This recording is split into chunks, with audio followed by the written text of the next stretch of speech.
In today's video, I want to share how I stayed consistent with training while having twins this last year, and how, even to my amazement, I kept making some gains. Definitely super slow gains at times, but still, some progress is always better than no progress at all.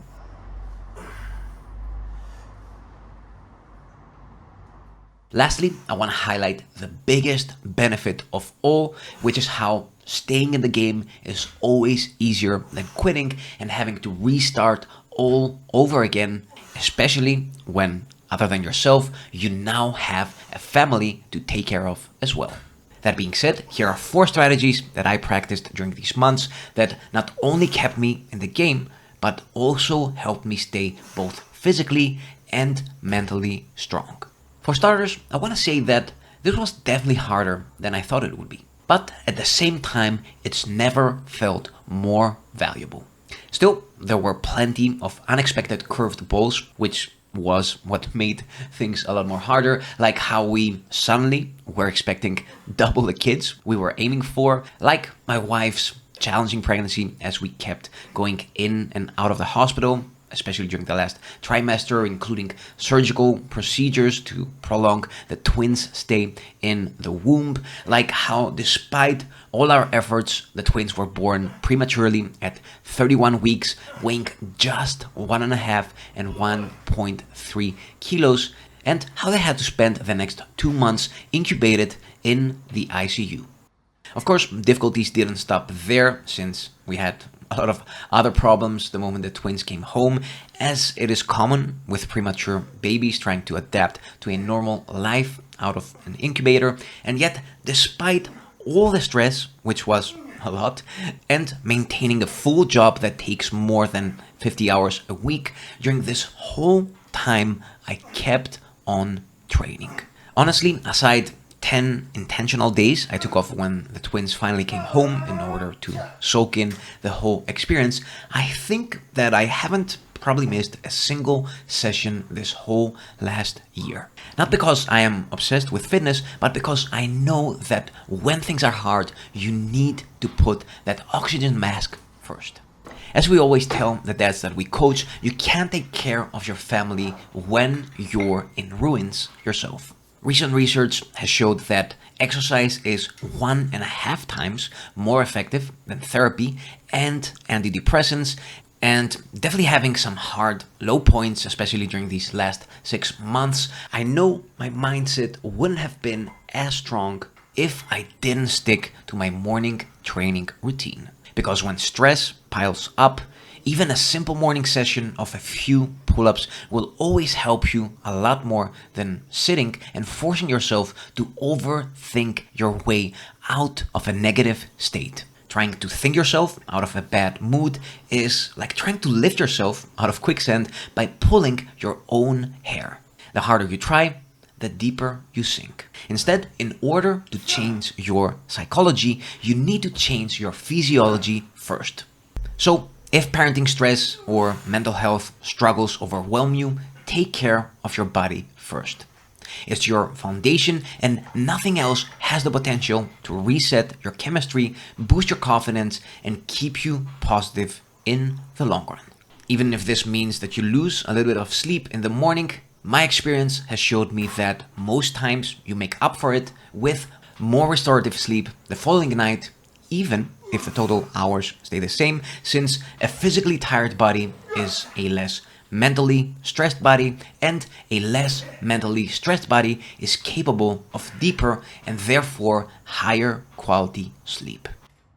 Now, although I kept training, not every workout looked like a trailer from Rocky 3. There were plenty of sessions where my tank felt empty, and what I did on these days was setting the simple rule of 1 hard set. No matter what, I always aimed for 1 hard set per exercise, making sure I covered all compound movements across each week.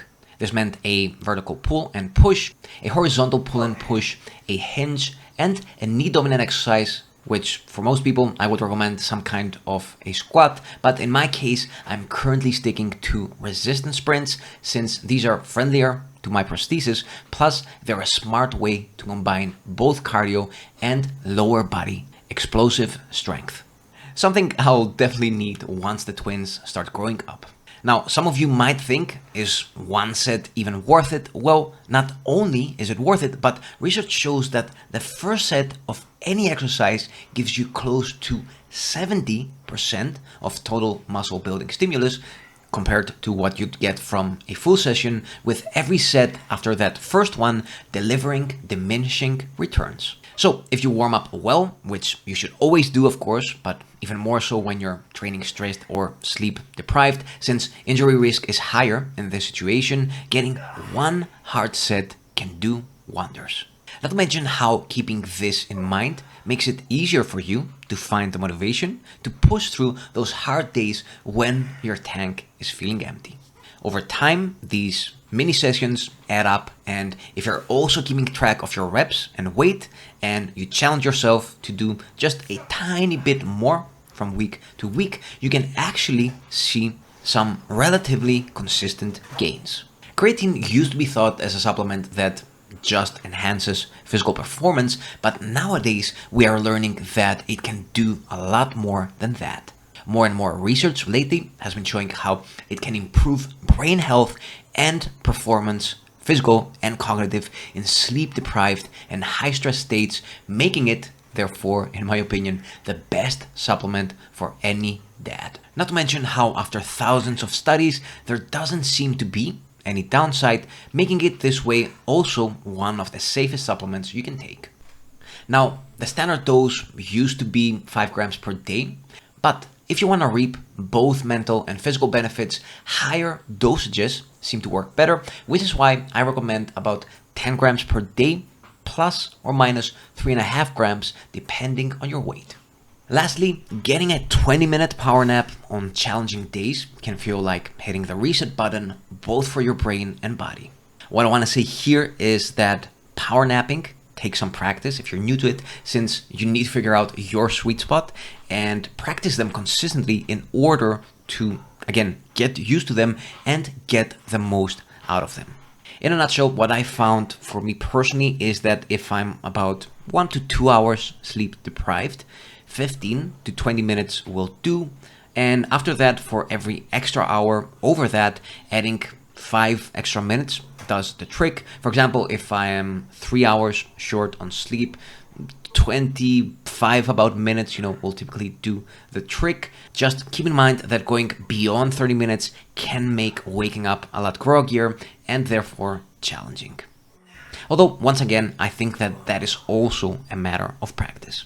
Another thing I've noticed is that caffeine will do almost nothing for me when I'm sleep deprived, but it is way more effective after a power nap. Of course, I understand that these might not be practical for everyone, yet I believe that with some planning and effective communication with your wife, it is not that hard to plan a power nap in your daily schedule. Finally, the main idea that I want to finish the video today with is that no matter how sleep deprived you are and how high of a stressful period you're having, whether you are a new dad or you are running a new business, being physically inactive will only make you more useless. So, as usually, keep on training. By the way, if you're done avoiding the mirror and taking off your shirt at the beach or the pool, if you don't only want to look good, but also feel good, perform better at work, and handle life stress with more resilience, all that without the hustle of getting to the gym and bending your life to somebody else's schedule, then look no further, since this is what we do, having coached over 100 dads the last 2 years. So if you want the structure, clarity, and accountability that a coach brings to the table, and you're ready to dial in your training but also your nutrition, then make sure you fill in the form below. There's a link in the description of this video and the top pinned comment. Right after you do so, we'll schedule a free consultation call, see if we're a good fit, and get to work. So once again, fill in the form, there's a link below, and I'll get back to you as soon as possible.